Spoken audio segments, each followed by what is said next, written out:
அன்பு குழந்தையை, அதிகமான எதிர்பார்ப்புத்தான் உனக்கு முதல் எதிரி, தெரிஞ்சிக்கோ. வயலில் நெல் விளைவிக்கும் நாற்றை பிரித்துப்பதான் நடவு செய்யணும்.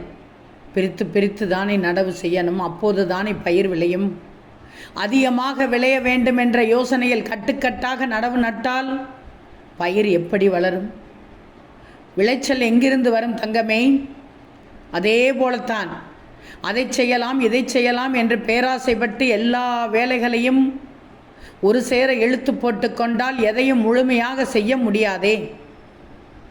ஒன்று கூட உருப்படியாக நடக்காதே. ஆக உன் சாய் என்ன சொல்கிறேன் என்றால், அதிகமான எதிர்பார்ப்பு தான் உனக்கு முதல் எதிரி என்று சொல்கிறேன். அதிக எதிர்பார்ப்பு உனது ஒட்டுமொத்த சந்தோஷத்தையும் கெடுத்துவிடும். சந்தோஷத்தை கெடுக்கும் முதல் எதிரி வேண்டுமா?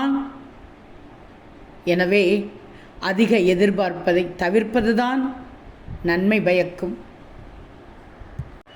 இனி நீ ஒரு விஷயத்தை நினைத்து அதிகமாக சிந்திக்க வேண்டாம்.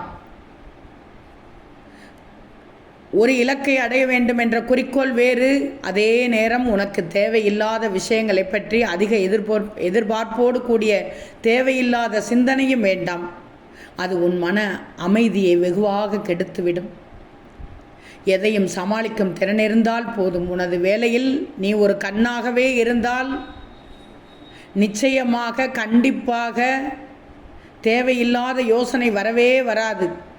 ஆக உன்னை பற்றியோ அடுத்தவர் விஷயம் பற்றியோ அதிக யோசனை வேண்டாம். அந்த அதீத யோசனை அதிக ஆபத்தாகிவிடும். ஓம் சாய்ராம்.